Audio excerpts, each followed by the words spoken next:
Control చేయలేని దౌర్భాగ్యపు ముఖ్యమంత్రి ఇవాళ ఒక ఎమ్మెల్యే ఇంటి మీదికి మాత్రం గూండాలను పోలీసులు ఎస్కాటించి పంపిన ఒక దౌర్భాగ్యపు చరిత్రహీన ముఖ్యమంత్రిగా రేవంత్ రెడ్డి మిగిలిపోతాడు. నేను అడుగుతా ఉన్నా మా కౌశిక్ రెడ్డి అడిగిన ప్రశ్ననే, ఏ పార్టీలో ఉన్నావు గాంధీ? అసలు మీ 10 మంది ఎమ్మెల్యేలు ఎవడైతే పార్టీ మారినరో, ఎవరి ఇంటింటికైతే పోయి ముఖ్యమంత్రి అనేటోడు కండువా కప్పిండో, ఫస్ట్ మీరు ఏ పార్టీలో ఉన్నారో చెప్పండి. మీకు ఇప్పటికే స్పీకర్ దగ్గర పిటిషన్లు ఉన్నాయి 10.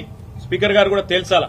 ఇవన్నీ కాదు, ఇవేమీ లేదు, మేము రైతు రుణమాఫీ మీద అడిగితే, లేదా వరద బాధితుల తరఫున ప్రశ్నిస్తే, లేదా రైతు బంధు ఎప్పుడేస్తావని అడిగితే, మహిళా సోదరిమణులకు 2500 ఎప్పుడు ఇస్తావని అడిగితే, లేదా పెన్షన్లు ఎప్పుడు పెంచుతావని అడిగితే, 100 రోజుల్లో గ్యారంటీలు అమలు చేస్తా అన్న సన్నాసి ఎక్కడ తెచ్చిండు ముఖ్యమంత్రి అని అడిగితే తట్టుకోలేక హెడ్లైన్ మేనేజ్మెంట్ కోసం, అటెన్షన్ డైవర్షన్ కోసం ఒక దిక్కు హైడ్రా అని హైడ్రామా, ఇంకో దిక్కు ఈ రకంగా ఎమ్మెల్యేల ఇంటి మీదకే గూండాలను పంపడం అంటే దీనికంటే సిగ్గుచేటు ఇంకొకటి ఉండదు.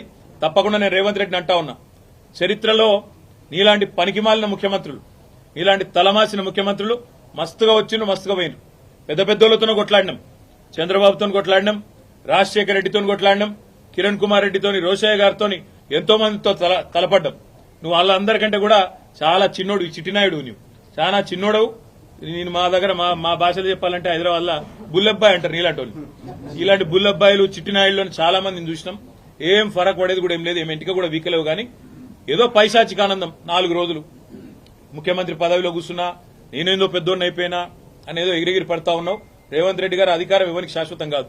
నువ్వు ఒక దుష్ట సాంప్రదాయానికి తెరలేపుతా ఉన్నావు. ఇది తప్పకుండా నిన్ను దహిస్తుంది, నిన్ను వెంటాడుతుంది.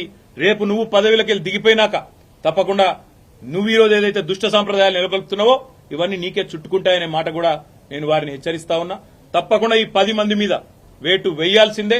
అదేవిధంగా కౌశిక్ రెడ్డి గారి ఇంటి దాకా గూండాలను తీసుకొచ్చిన పోలీసులు ఎవరైతున్నారో వాళ్ళని కూడా వదిలిపెట్టాం. తప్పకుండా అవసరమైతే కోర్టు ద్వారా పోరాడతాం, అవసరమైతే న్యాయపరమైన ప్రయత్నము చేస్తాం.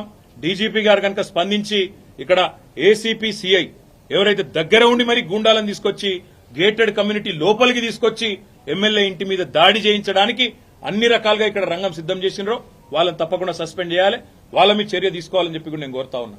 ఒకటి మాత్రం పక్కా, నువ్వెన్ని డైవర్షన్ గేమ్లు ఆడినా, నువ్వెన్ని రకాల హెడ్లైన్ మేనేజ్మెంట్లు చేసినా, నువ్వెన్ని రకాల ప్రయత్నాలు చేసినా నిన్ను మాత్రం బీఆర్ఎస్ పార్టీ వదిలిపెట్టది.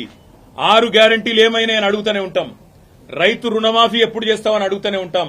తప్పకుండా రాష్ట్రంలోని పీడిత ప్రజలు, రాష్ట్రంలోని పేద ప్రజల తరపున మా ఎమ్మెల్యేల ఇండ్ల మీద దాడి చేసినా మా ఎమ్మెల్యేలు కూడా మేము భయపడం.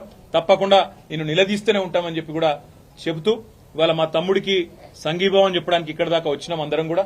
తప్పకుండా భవిష్యత్తులో కూడా ఏ ఒక్క నాయకుడు, ఏ ఒక్క కార్యకర్త మీద ఎక్కడ ఇలాంటి సంఘటన జరిగినా అందరం కూడా అందుబాటులో ఉంటాం, అందరం కూడా తప్పకుండా తరలి వస్తాం.